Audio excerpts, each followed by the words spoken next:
अस्सलाम वालेकुम। उम्मीद करता हूँ आप लोग सब खैरियत से होंगे, जहाँ होंगे खुश होंगे। अल्लाह पाक आप लोगों को ऐसे ही खुश रखे, हंसते रहें, मुस्कुराते रहें। जानता हूँ वीडियो बहुत ज़्यादा लेट आई है, कोशिश करूँगा कि आइंदा एक भी छुट्टी ना हो।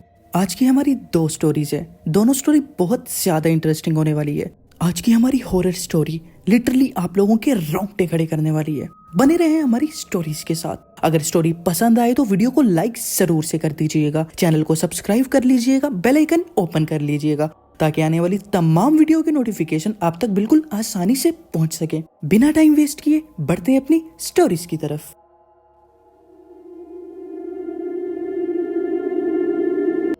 अस्सलाम वालेकुम। मेरा नाम आसिम है और जो कुछ मैं आपको बताने जा रहा हूँ वो मेरी जिंदगी की सबसे भयानक हकीकत है। ये कहानी सुनने में शायद आपको आम लगे, लेकिन मैं कसम खा के कह सकता हूँ कि जो कुछ मेरे साथ हुआ वो किसी डरावनी फिल्म से कम नहीं था। ये सब शादी की रात हुआ। शादी का दिन आमतौर पर हर इंसान की जिंदगी का सबसे खुशगवार दिन होता है। मेरे साथ भी कुछ ऐसा ही था। सब कुछ बहुत खूबसूरत और ख्वाबों जैसा लग रहा था। मैं और मेरी बीवी नूरैन एक नए सफर की शुरुआत करने जा रहे थे। शादी की तकरीब खत्म हुई, रुखसती हुई और मैं नूरैन को लेकर अपने नए घर आ गया। ये एक बहुत खूबसूरत 2 मंजिला बंगला था जो मैंने काफी मेहनत के बाद खरीदा था। घर में हर चीज बेहतरीन थी, लेकिन शायद सब कुछ वैसा नहीं था जैसे मैं सोच रहा था। रात तकरीबन 12 बजे हम अपने कमरे में पहुंचे। कमरा बहुत ज्यादा खूबसूरत था, हर चीज सजी हुई थी और कमरे में एक बहुत बड़ी अलमारी थी जो पहले से घर में मौजूद थी। नौरीन ने कहा, ये घर बहुत खूबसूरत है, लेकिन मुझे नहीं मालूम क्यों यहाँ कुछ अजीब सा महसूस हो रहा है। मैंने हंसकर कहा, ये सिर्फ तुम्हारा वहम है, नया माहौल है ना, इसलिए ऐसा लग रहा होगा। लेकिन अंदर ही अंदर मुझे भी कुछ अजीब सा लग रहा था, जैसे कोई हमें देख रहा हो। शादी की थकन ज्यादा थी तो नौरीन जल्दी सो गई, लेकिन मुझे नींद नहीं आ रही थी। मैं कुछ देर फोन देखता रहा, फिर लाइट बंद करके आंखें मूंद लीं। लेकिन फिर अचानक मुझे बाथरूम से सरगोशियों की आवाजें आने लगी। ये आम बात हो सकती थी, लेकिन मसला ये था कि बाथरूम का दरवाजा बंद था और अंदर कोई नहीं था। मैंने पहले सोचा कि शायद मेरा वहम है, लेकिन जैसे जैसे मैं ध्यान देने लगा मुझे लगने लगा कि कोई आहिस्ता आहिस्ता हंस रहा है। वो ऐसे हंस रहा था जैसे किसी को कुछ बहुत मजाया लग रहा हो। मैंने हिम्मत की और आहिस्ता से बाथरूम का दरवाजा खोला।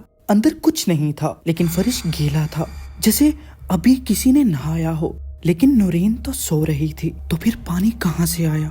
मैंने नल बंद किया और आईने में देखा। जैसे ही मैंने चेहरा धोया और दोबारा नजर उठाई, मेरे पीछे कोई खड़ा था।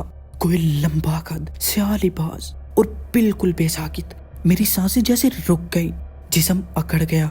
मैंने पीछे देखने की हिम्मत की, लेकिन जैसे ही मैंने रुख मोड़ा वहां कुछ भी नहीं था। मैं पसीने से शराबोर हो गया। मैं जल्दी से कमरे में आया। नौरीन अभी भी सो रही थी, लेकिन उसका चेहरा किसी अजीब सी कैफियत में था, जैसे वो किसी भयानक ख्वाब में मुब्तला हो। मैंने उसे हिलाया, लेकिन वो नहीं जागी। जैसे ही मैं पलटने लगा, अचानक कमरे का दरवाजा खुद ब खुद बंद हो गया।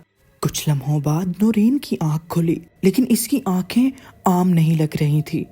वो मुझे देख रही थी, लेकिन उसकी आंखों में अजीब सी वीरानी थी, जैसे वो मुझे पहचानती ही ना हो। नौरीन, मैंने हिचकिचाते हुए पुकारा।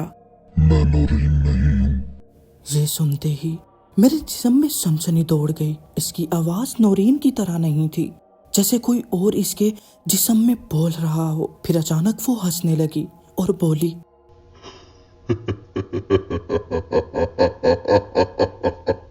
ये घर तुम्हारा नहीं है, मेरा है।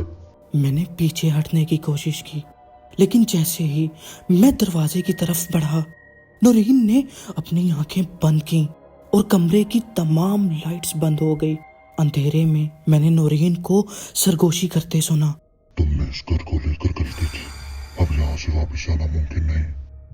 मेरा दिल जोर जोर से धड़क रहा था। मैंने मोबाइल की फ्लैश ऑन की, लेकिन नौरीन बिस्तर पर नहीं थी। अचानक बाथरूम का दरवाजा आहिस्ता आहिस्ता खुलने लगा। मैंने हिम्मत करके अंदर झांका और जो कुछ मैंने देखा وہ آج بھی مجھے کانپنے پر مجبور کر دیتا ہے۔ نورین آئینے کے سامنے کھڑی تھی اور آئینے میں جو عکس تھا وہ نورین کا نہیں تھا۔ آئینے میں ایک لمبا سیاہ لباس والا شخص کا عکس تھا جو مجھے گھور رہا تھا۔ میں نے فوری دروازہ بند کیا اور نورین کو جھنجھوڑا۔ وہ اچانک چونک کر جاگ گئی اور بولی، عاصم کیا ہوا؟ وہ اب نورین لگ رہی تھی، لیکن میں سمجھ چکا تھا کہ یہ گھر عام نہیں تھا۔ اگلے ہی دن میں نے اس گھر کو چھوڑ دیا اور آج بھی جب میں اس واقعے کو یاد کرتا ہوں تو محسوس ہوتا ہے جیسے وہ سایہ اب بھی میرا انتظار کر رہا ہے۔ کیا لگتا ہے آپ لوگوں کو کہ یہ ہمارا وہم تھا یا ہمارے ساتھ سچ میں ایسا ہوا تھا یا وہ گھر ہانٹڈ تھا؟ یہ سوال آج تک ایک مسٹری بن کے رہ گیا میرے لیے۔ آپ لوگوں سے میں ایک ہی بات کہوں گا کہ اگر آپ لوگ بھی اپنا گھر چینج کرتے ہو تو پہلے اس گھر کے بارے میں جانو، وہ گھر کیسا ہے۔ یہ نہ ہو کہ کل کو آپ لوگوں کے ساتھ ایسے مسئلے مسائل پیدا ہو جائیں اور اللہ نہ کرے یہ مسئلے مسائل بڑھ جاتے ہیں تو پیچھا نہیں چھوڑتے۔ بڑھتے ہیں اپنی ایک اور سٹوری کی طرف۔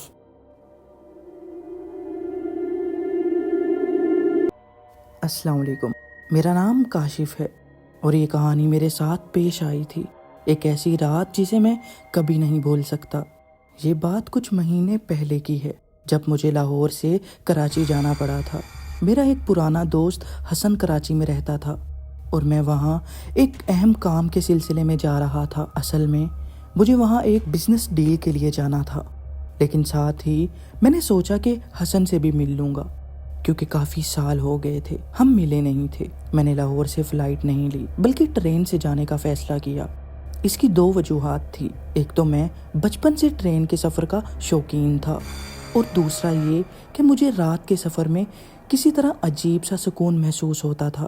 ایسا لگتا تھا جیسے میں ایک نئی دنیا میں جا رہا ہوں جہاں صرف میں اور میرے خیالات ہوتے ہیں۔ خیر، میں رات کے تقریباً 11 بجے لاہور سے کراچی جانے والی ایک ٹرین میں سوار ہو گیا۔ ٹرین میں زیادہ رش نہیں تھا۔ میں نے اپنی سیٹ لی اور کھڑکی کے ساتھ ٹیک لگا کر باہر دیکھنے لگا۔ رات کا اندھیرا، ٹرین کی مدھم آواز اور باہر کا سنسان منظر، سب کچھ ایک عجیب سی خاموشی میں لپٹا ہوا تھا۔ جب میں کراچی پہنچا تو صبح کے تقریباً 7 بج رہے تھے۔ حسن کو پہلے سے اطلاع دے دی تھی کہ میں آ رہا ہوں، لیکن وہ کسی وجہ سے شہر سے باہر گیا ہوا تھا۔ میں نے سوچا کہ اب جب وہ واپس آئے گا تو مل لوں گا، لیکن تب تک مجھے کہیں رہنے کی ضرورت تھی۔ میری اصل ملاقات اور کام کاج دوسرے دن تھا۔ میں نے فیصلہ کیا کہ ایک رات کسی ہوٹل میں گزار لیتا ہوں۔ میں نے موبائل نکال کر گوگل پر قریب کے ہوٹل چیک کیے۔ کراچی میں بہت سے ہوٹلز تھے، لیکن میں نے ایک ایسا ہوٹل چنا جو نہ زیادہ مہنگا تھا اور نہ زیادہ سستا، اور سب سے بڑی بات یہ تھی کہ ریویوز کافی بہتر تھے۔ ہوٹل کا نام تھا ریور ویو ہوٹل۔ یہ ہوٹل صدر کے علاقے میں تھا اور دیکھنے میں کافی پرانا لگ رہا تھا، لیکن صاف ستھرا تھا۔ میں نے ریسیپشن پر جا کر ایک کمرہ بک کر لیا۔ ریسیپشن پر بیٹھے آدمی نے مجھ سے عجیب نظروں سے پوچھا، سر آپ نے یہ کمرہ کیوں چنا؟ یہ سوال مجھے تھوڑا عجیب لگا۔ میں نے حیران ہو کر کہا، بس ایسے ہی، کوئی مسئلہ ہے کیا؟ وہ تھوڑا ہچکچایا اور پھر جلدی سے بولا، نہیں سر، بس ایسے ہی پوچھا تھا۔ میں نے اس سے کمرے کی چابی لی اور لفٹ کی طرف بڑھ گیا۔ مجھے تیسری منزل پر کمرہ ملا تھا، کمرہ نمبر 306۔ ہوٹل کے کوریڈور میں ہلکی ہلکی روشنی تھی اور سب کچھ عام سا لگ رہا تھا۔ میں نے دروازہ کھولا اور اندر چلا گیا۔ کمرہ کافی اچھا تھا۔ ایک بیڈ، ایک چھوٹی سی ٹیبل اور ایک بڑا آئینہ دیوار پر لگا ہوا تھا۔ میں نے اپنا بیگ ایک طرف رکھا اور بیڈ پر لیٹ گیا۔ سفر کی تھکن تھی، نیند آنکھوں میں بھر چکی تھی۔ میں نے لیٹ کر آنکھیں بند کر لیں اور نیند کی وادیوں میں کھو گیا، مگر مجھے نہیں معلوم تھا کہ یہ رات میری زندگی کی سب سے خوفناک رات بننے والی تھی۔ مجھے نہیں پتا میں کتنی دیر سویا، لیکن اچانک میری آنکھ کھل گئی۔ کمرے میں ہلکی ہلکی سرسراہٹ ہو رہی تھی۔ پہلے تو میں نے سوچا کہ شاید میرا وہم ہے یا شاید باہر سے کوئی آواز آ رہی ہوگی، لیکن جب میں نے غور کیا تو لگا جیسے کوئی میرے کمرے میں ہی موجود ہو۔ میں نے موبائل نکال کر ٹائم دیکھا، رات کے 3 بج رہے تھے۔ مجھے اچانک کچھ عجیب محسوس ہوا، جیسے کوئی مجھے دیکھ رہا ہو۔ میں نے ہلکی روشنی میں کمرے کا جائزہ لیا۔ सब कुछ अपनी जगह पर था, लेकिन आईने में कुछ हरकत होती महसूस हुई। मेरा दिल जोर जोर से धड़कने लगा। मैंने आहिस्ता से आईने की तरफ देखा और जैसे ही मैंने आंखें पूरी खोली, वहां किसी का साया था, मगर कमरे में मेरे अलावा कोई नहीं था।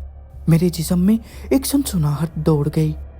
मैंने जल्दी से बेड के साथ रखी बोतल उठाई और आईने की तरफ फेंकी, लेकिन जैसे ही बोतल आईने से टकराई, वो सीधा जमीन पर गिर गई। लेकिन आईने में कुछ नहीं बदला।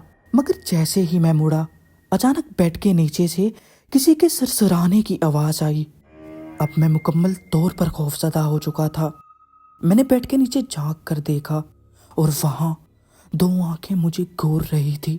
मैं पीछे हटकर दीवार से जा लगा। सांस तेज हो चुकी थी, पसीना माथे से बहने लगा था। अचानक कमरे के दरवाजे पर जोर जोर से दस्तक होने लगी। काशिफ, दरवाजा खोलो।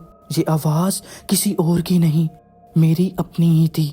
मैंने कांपते हाथों से दरवाजा खोला, लेकिन बाहर कोई नहीं था, सिर्फ खाली कॉरिडोर और सन्नाटा। मुझे लगा शायद ये सब मेरा वहम था, लेकिन जैसे ही मैं पीछे मुड़ा, आईने में वही आंखें नजर आईं और अब वो चीज मुस्कुरा रही थी। मैंने जल्दी से अपना सामान उठाया और कमरे से बाहर निकल आया। रिसेप्शन पर जाकर मैंने जल्दी में चाबी दी और कहा, मुझे अभी निकलना है। रिसेप्शन वाले ने कोई सवाल नहीं किया, बस आहिस्ता से सर हिला दिया, जैसे उसे मालूम हो कि ये सब मेरे साथ होना था। मैं उस होटल से निकल गया और उसके बाद दोबारा कभी उसकी तरफ नहीं गया।